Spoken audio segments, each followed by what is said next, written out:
penyimpangan dalam memahami hadis Nabi. Kalau kemarin itu apa? Metode idealnya, beginilah cara memahami hadis Nabi. Tapi ada nanti beberapa penyimpangan yang terjadi pada saat berinteraksi dengan hadis Nabi. Pada saat berta'amul ma'as sunnah, berinteraksi dengan sunnah. Apakah memahaminya, apakah untuk menetapkan sahih tidak sahihnya, itu semua bagian dari ta'amul, berinteraksi dengan hadis. Ada banyak penyimpangan. Ada 4 penyimpangan yang akan kita bahas satu persatu insyaallah. Yang pertama adalah penyimpangan yang datang dari aliran atau kaum liberal. Orang-orang liberal. Bagaimana mereka berinteraksi dengan hadis Nabi. Apa metode mereka. Kesalahan metode pasti akan membuat kesalahan hasil. Yang kedua, kelompok Syiah. Syiah punya metode sendiri pula dalam berinteraksi dengan hadis. Bahkan apa yang dimaksud dengan hadis saja mereka punya definisi. Yang ketiga, nanti kita akan membahas penyimpangan-penyimpangan yang ada pada kelompok sufi. Kelompok sufi adalah kelompok yang banyak penyimpangannya dalam berinteraksi dengan hadis. Hal-hal yang tidak pernah datang dari Nabi mereka buat. Karena kesalahan dari metode. Bisa kesalahan pada metode memahami atau kesalahan dari metode menetapkan kebenaran kesahihan sebuah hadis.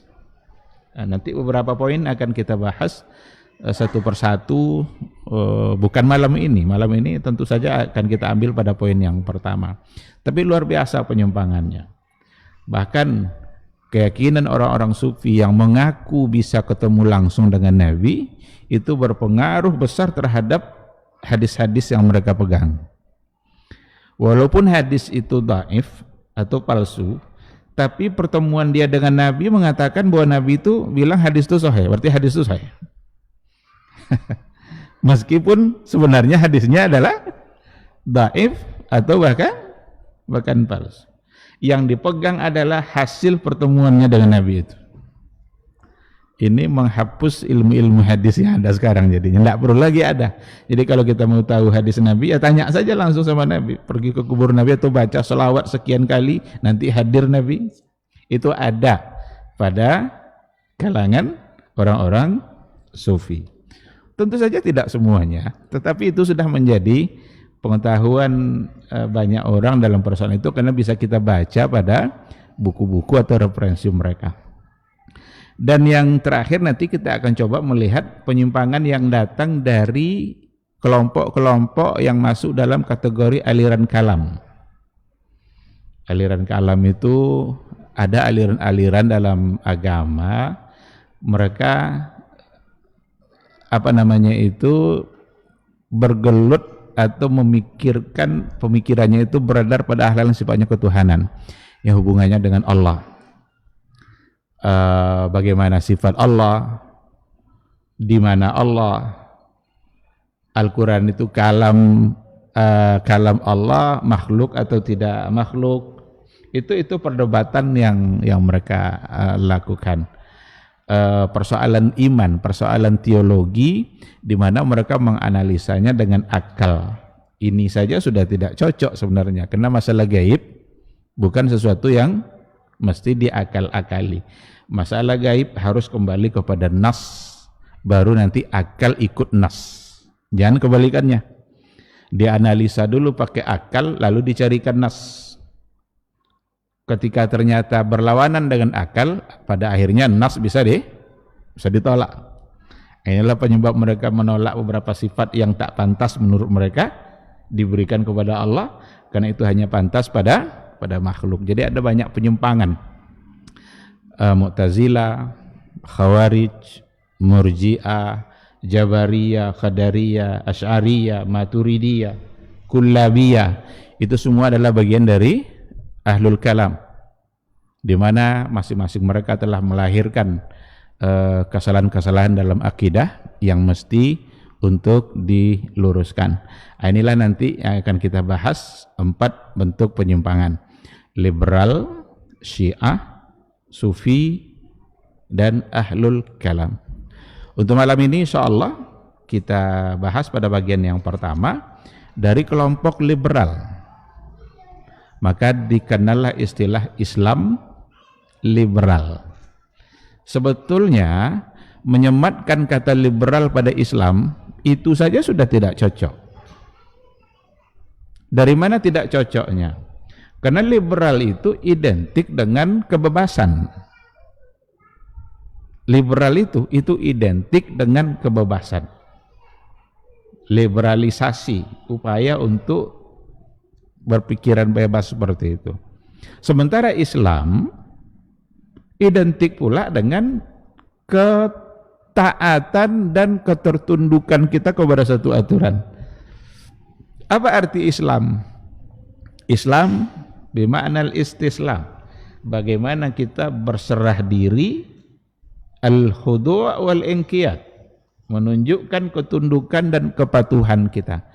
Di satu sisi Islam identik dengan tunduk, sementara liberal identik dengan kebebasan. Menyandingkan, menggabung dia menjadi satu istilah itu sebenarnya sudah tidak tepat. Islam liberal, gimana mau jadi Islam yang baik kalau mau liberal? Kalau liberal aja lah, kalau bebas aja lah, tidak usah bawa nama Islam. Jadi kenapa kita harus mengkajinya? Kenapa kita harus mengkritiknya? Karena dia membawa nama Islam. Kalau sudah dibawa nama Islam, tentu saja kita berkewajiban untuk meluruskannya. Andaikan ada orang ngaku-ngaku nabi umpamanya, tapi bukan untuk nabi agama Islam, kita peduli enggak? Enggak perlu kita pedulikan. Tapi kalau dia ngaku-ngaku nabi dan membawa Islam, berarti perlu untuk diluruskan. Karena nabi kita sendiri bilang la nabiyya ba'di. Tidak ada lagi nabi sesudah saya. Nah, tiba-tiba ada orang sekarang ngaku-ngaku membawa satu ajaran Islam dan ngaku-ngaku dia diangkat oleh Jibril menjadi nabi. Berarti kita perlu untuk meluruskan. Tapi ketika dia datang bawa ajaran baru yang tidak ada hubungannya sama Islam, lantaklah. Karena tidak ada pengaruh sama keyakinan kita sama Islam. Oleh karena itu mengkritik Islam liberal itu menjadi satu keharusan. Karena memang pemikiran-pemikiran yang mereka lontarkan itu pemikiran-pemikiran yang sangat bertentangan dengan yang sebenarnya dibawa oleh Rasulullah Sallallahu Alaihi Wasallam. Menurut tokoh liberal Indonesia sendiri, Islam liberal kalau untuk di Indonesia itu berkembang mulai munculnya pada tahun 50-an. Jadi muncul pada tahun 50-an. Tapi berkembangnya pada tahun 80-an. Itu baru mulai. Ada tokoh seperti Nurcholish Madjid, Abdurrahman Wahid yang pernah menjadi presiden kita itu dianggap sebagai tokoh liberal karena banyak pemikiran-pemikiran yang nyeleneh. Kalau kita bicara sama orang-orang yang pro dia, mereka sangat setuju itu kita yang disalahkan. Ente aja yang belum sampai akal ente ke pemikiran dia katanya. Kalau seandainya kita coba kritik deh, kita yang disalahkan berarti akal kita belum sampai kepada apa yang sudah apa yang dia sudah sampai. Dan pesat juga perkembangannya di tangan tokoh-tokoh yang puber pemikiran. Kalau saya mau mengistilahkannya puber pemikiran. Kalau puber pemikiran itu kan semua mau dibuat yang cari perhatian terus dia. Seperti Ulil Absar Abdallah, Lutfi Syaukani. Itu tokoh-tokoh Islam liberal yang ada di Indonesia. Mereka lah yang mengembangkannya dan membuat satu organisasi namanya JIL. JIL itu apa? Jaringan Islam Liberal.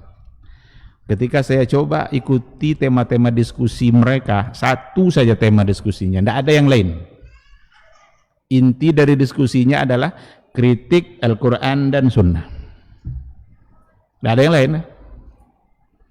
Kalau ditanya lah mereka bagaimana cara mengembangkan remaja masjid, tidak ada tuh. Bagaimana cara mengentaskan kemiskinan, tidak akan ada mereka diskusikan. Tapi tema diskusinya apa? Kritik Quran, Sunnah. Itu aja. Dikarenakan fokusnya pada kritik Quran Sunnah, ya akhirnya kerjanya mengkritik apa yang ada dalam Al-Quran. Saya sebutkan beberapa contoh pemikiran yang dianut oleh orang-orang liberal. Di antaranya, sesungguhnya jilbab atau hijab bagi wanita muslimah bukanlah sebagai satu kewajiban, tapi itu hanyalah sebagai budaya yang datang dari Arab. Jilbab itu hanyalah budaya, bukan sebagai sebuah kewajiban. Nah, contoh pemikiran yang lain, Ahlul Kitab itu bukanlah sebuah istilah yang hanya untuk Yahudi dan Nasrani saja, tetapi masuk ke dalamnya semua agama-agama yang ada di dunia yang memiliki kitab yang mereka anggap suci. Jadi kan ada Ahlul Kitab. Kenapa dalam kitab-kitab tafsir kita menemukan Ahlul Kitab itu ya al-Yahud wan Nasara? Karena mereka punya kitab samawi, kitab yang memang diturunkan dari langit sana oleh Allah. Ada Taurat, ada Injil, ada Zabur sebelumnya pada Nabi Daud. Itu semua bagian dari Ahlul Kitab. Karena ada kitab samawi. Ahlul Kitab itu orang yang memiliki kitab. Nah, oleh orang-orang liberal, Ahlul Kitab itu bukan hanya itu, tapi semua agama yang ada di muka bumi ini yang mereka memiliki kitab yang mereka anggap suci. Apakah kitab suci yang dimiliki oleh orang-orang Buddha itu datang dari langit sana? Apakah kitab suci yang dimiliki oleh orang-orang Hindu itu diturunkan dari langit sana? Tidak. Tapi bagi mereka itu, karena mereka sebut sebagai kitab suci, berarti mereka adalah ahlul kitab. Karena ada nanti konsekuensinya, konsekuensi pemikiran itu ada nanti. Apa konsekuensinya? Ketika Al-Quran membolehkan nikah dengan ahlul kitab, berarti bolehlah nikah dengan semua yang punya kitab-kitab suci tadi. Kan ada halal perempuan mereka, halal pula sembelihan ahlul kitab. Kan itu dalam Quran, memang ada hukum seperti itu. Sahabat-sahabat dulu banyak yang nikah dengan perempuan-perempuan Yahudi, karena Al-Quran membolehkan secara hukum. Tapi kalaulah ahlul kitab itu dipahami secara umum, semua yang punya kitab, berarti tidak ada lagi halangan untuk menikah dengan wanita agama apapun, karena masing-masing agama punya kitab suci. Ini yang ingin dikembangkan dalam hukum pernikahan yang ada di Indonesia, bahwa nikah tidak lagi dibatasi dengan satu agama saja, mau nikah dan wanita mana saja, yang dipandang bukan lagi agama, tapi dia sesama manusia atas nama hak azazi. Bahkan lebih parah lagi dari itu, tidak lagi sekedar boleh dan agama yang lain, boleh sejenis, ingin pula itu untuk disetujui. Jangan sampai hendaknya ketuk palu itu dibolehkan nikah dengan yang sejenis itu, LGBT itu. Tapi upaya itu ada terus, karena memang tujuannya adalah merusak Islam atau merusak masyarakat Indonesia yang kebanyakan mereka adalah Muslim. Jadi banyak memang soal-soal pemikiran-pemikiran agama yang muncul dari mereka karena memang liberalnya itu kebebasan mereka di dalam berpikir, termasuk dalam memikirkan pemahaman agama. Jadi apa yang ada dalam Al-Quran, apa yang ada dalam hadis, dicobalah untuk dipahami dengan kemampuan akal yang mereka punya.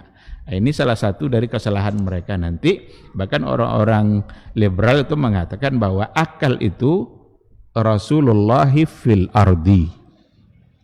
Akal itu utusan Allah di muka bumi ini. Kalau sekedar Rasul yang namanya Muhammad, dia kan sudah wafat.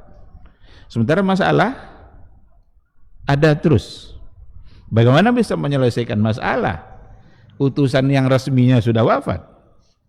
Nah, datanglah kaidah yang mereka buat, akal itu utusan Allah di muka bumi.